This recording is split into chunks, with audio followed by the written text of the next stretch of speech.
Hello everyone, study with us में आपका स्वागत है। और आज हम बात करेंगे संचार विषय से संबंधित कुछ महत्वपूर्ण प्रश्न उत्तर के बारे में।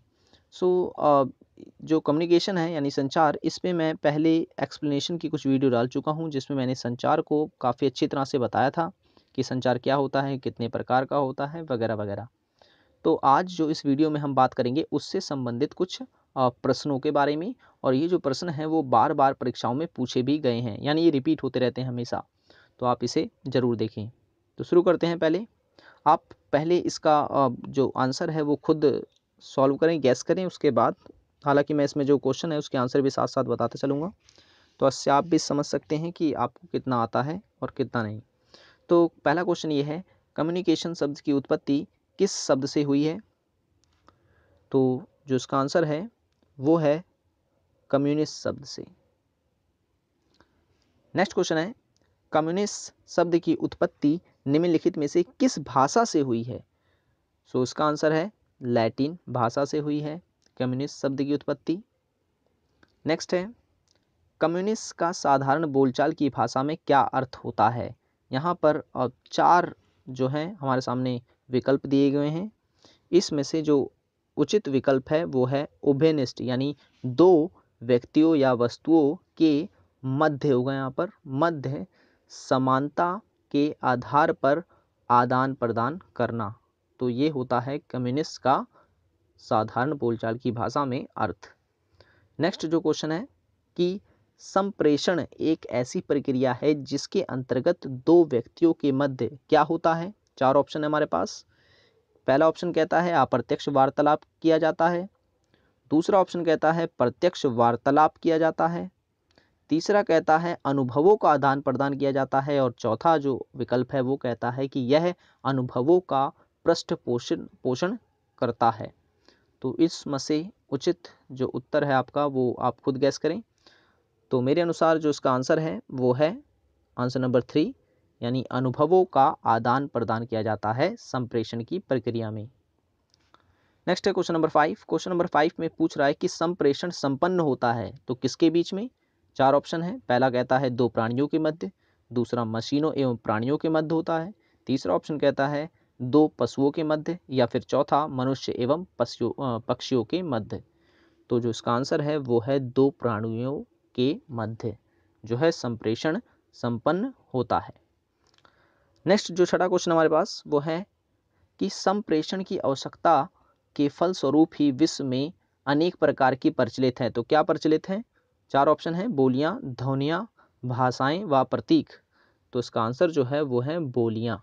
संप्रेषण की आवश्यकता के फलस्वरूप ही ये अनेक प्रकार की बन गई हैं और प्रचलित हैं समाज में।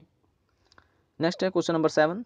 संप्रेषण प्रणाली को तकनीकी रूप से सक्षम बनाने का सर्वप्रथम श्रेय किसको जाता है? चार ऑप्शन है हमारे पास, सोनन, फ्रीमैन, क्रोबैक। फ्रीमैन फिर से एक बार लिख गया है। तो इसका जो आंसर है आंसर नंबर 1 है, सोनन। नेक्स्ट है, संप्रेषण की प्रमुख अवधारणा है, इनमें से कौन सी अवधारणा है? चार अवधारणाएं दे रखी हैं इसमें। पहली कहती है कि विश्व की समस्त समस्याएं जो होती हैं वो संप्रेषण से संबंधित नहीं होती। दूसरा ऑप्शन कहता है विश्व की समस्त समस्याओं का समाधान प्रभावी संप्रेषण नहीं है। तीसरा जो विकल्प है वो कहता है कि संप्रेषण एक निरंतर प्रक्रिया है। और चौथा है संप्रेषण एक संकीर्ण प्रक्रिया है। तो इसमें जो इसका आंसर है वो है आंसर नंबर 1, कि विश्व की समस्त समस्याएं जो हैं वो संप्रेषण से संबंधित नहीं होती हैं। तो ये इसका सही आंसर है। नेक्स्ट है क्वेश्चन नंबर 9। संप्रेषण के प्रसिद्ध प्रतिमान कौन सा है? संप्रेषण का प्रसिद्ध जो प्रतिमान है वो कौन सा है?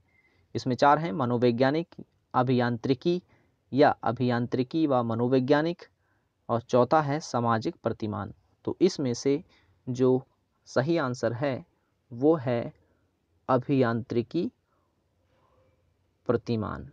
अभियांत्रिकी प्रतिमान जो है इसका जो है सही आंसर है। नेक्स्ट है, यदि आप एक व्यक्ति से कमरे का द्वार बंद करने के लिए कहते हैं और वह व्यक्ति द्वार बंद कर देता है तो उसका तात्पर्य क्या है? ये भी संचार से संबंधित एक महत्वपूर्ण क्वेश्चन है, पूछा गया है कई बार। पहला जो विकल्प है हमारे पास वो कहता है कि प्राप्तकर्ता द्वारा संदेश प्राप्त किया गया। दूसरा, आपका संदेश प्रभावी रहा।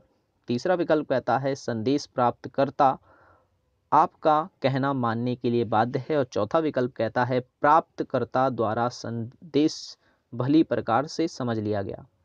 तो इसका जो उचित आंसर है वो ये कि आपका जो संचार है वो उस पर प्रभावी रहा। तो ये इसका आंसर है। नेक्स्ट, प्रशासन में आज जो आधुनिक तकनीक का प्रयोग सर्वसुलभ हो गया है, इसका मूलभूत सिद्धांत आधारित है। तो किस पर आधारित है? 4 विकल्प हैं। अभियांत्रिकी मनोवैज्ञानिक प्रतिमान पर, अभियांत्रिकी प्रतिमान पर, या फिर मनोवैज्ञानिक प्रतिमान पर, या साधारण प्रतिमान पर।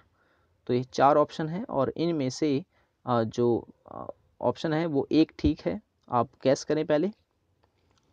तो इसका जो आंसर है वो है अभियांत्रिकी मनोवैज्ञानिक प्रतिमान पर आधारित है।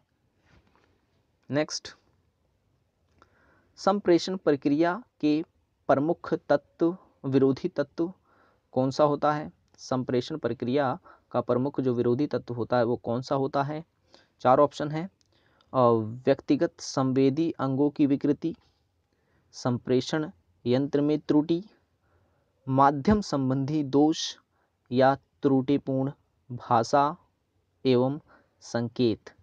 तो इसमें से जो सही आंसर है वो है व्यक्तिगत संवेदी अंगों की विकृति जो है ये सबसे बड़ी बाधा होती है संप्रेषण की प्रक्रिया में। नेक्स्ट है, मनुष्य स्वयं संप्रेषण को सर्वाधिक प्रभावित करता है जबकि उसकी जो कमी होती है वो क्या होती है? 4 ऑप्शन है। संवेगी अंगों में विकृति, भाषा में विकृति, मानसिक स्थिति में विकृति, या फिर शारीरिक विकृति। इनमें से 4 में से कोई एक है जो मनुष्य स्वयं संप्रेषण को प्रभावित करता है सबसे ज़्यादा, यानी मनुष्य का संप्रेषण सबसे ज़्यादा प्रभावित होता है। इन 4 में से जो उचित आंसर है वो है दूसरा, भाषा में विकृति का होना, जिससे कि संप्रेषण जो होता है वो प्रभावी नहीं बन पाता। नेक्स्ट है, एक व्यक्ति में प्रभावी स्वर्ण निम्नलिखित किस परिस्थिति में संपन्न होगा? पहला उत्तर है बाधक व्यक्तित्व के कारण, दूसरा उत्तेजक भाषा के फलस्वरूप, तीसरा है शाब्दिक संघर्ष के कारण, या चौथा है प्रेषक पक्ष से संबंधित कारण। तो क्वेश्चन एक बार फिर से मैं पढ़ देता हूँ कि एक व्यक्ति में प्रभावी स्वर्ण निम्नलिखित किस परिस्थिति में समाप्त हो जाता है? तो इसका जो आंसर है वो है पहला, बाधक व्यक्तित्व के कारण। अगर व्यक्तित्व जो होगा वो उचित नहीं होगा तो संप्रेषण जो है वो प्रभावी नहीं होगा और समाप्त हो जाएगा। नेक्स्ट क्वेश्चन हमारे पास क्वेश्चन नंबर 15, निम्नलिखित अध्ययन संप्रेषण के प्रभावी कारक होते हैं। तो कौन सा ऐसा कारक है जो प्रभावी होता है अध्ययन संप्रेषण में? 4 जो विकल्प है हमारे पास। पहला विकल्प है पुस्तकों की गुणवत्ता, दूसरा है अध्ययनकर्ता का शब्द ज्ञान, तीसरा है सुंदर छपाई, या फिर चौथा अध्ययनकर्ता की रुचि।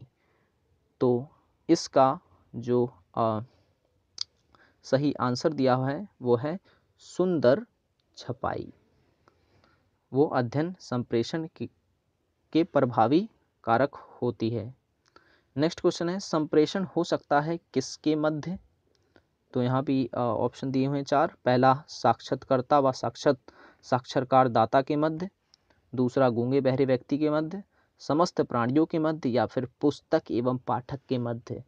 तो आंसर 4 इसका ठीक है, पुस्तक एवं पाठक के मध्य। नेक्स्ट है, अशाब्दिक संप्रेषण को प्रयोग किया जाता है। 4 ऑप्शन है किसमें? शाब्दिक संप्रेषण को प्रभावी बनाने के लिए, दूसरा ऑप्शन है जहां शाब्दिक संप्रेषण की अनुमति ना हो, तीसरा विकल्प जो हमारे पास है वो है भावनाओं तथा संवेगों को प्रदर्शित करने हेतु, या फिर गुप्त वार्ता हेतु। इन 4 में से जो उचित आंसर है वो से आप पहले गैस करें। सो आशा करता हूँ कि आपने जरूर किया होगा। तो इसका जो उचित आंसर है वो पहला है, शाब्दिक संप्रेषण को प्रभावी बनाने के लिए ही अशाब्दिक संप्रेषण का प्रयोग जो है वो किया जाता है। नेक्स्ट है, यदि आप अपने दैनिक कार्यों को ठीक समय पर पूरा करते हैं तो आपकी जीवन शैली मूक संप्रेषण देती है कि आप क्या हो जाते हो, समय के पाबंदक, या समय के बोध के प्रति सतर्क हो जाते हो, या समयगत कार्य करते हैं, या फिर समय बर्बाद नहीं करते हो। तो इसमें से आप कौन से हो जाते हो? तो इसका जो उचित आंसर होगा वो पहले आप गैस कर लें। तो इसका जो सही आंसर है वो है दूसरा, समय के बोध के प्रति सतर्क हो जाते हैं। यहाँ बुद्ध लिख गया है, बोध, ठीक है, तो ये इसका आंसर है। नेक्स्ट है, समय दूध संप्रेषण के निर्धारक तत्व है। एक बार फिर से क्वेश्चन को पढ़ देता हूँ। समय, यहाँ दूध लिख गया है, यहाँ पर बोध होना चाहिए था, हालांकि बोध,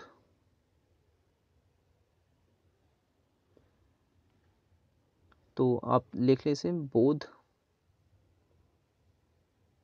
तो समय बोध संप्रेषण के निर्धारक तत्व हैं। तो इसका जो उचित आंसर है वो है आंसर नंबर 1, कार्य संलग्न।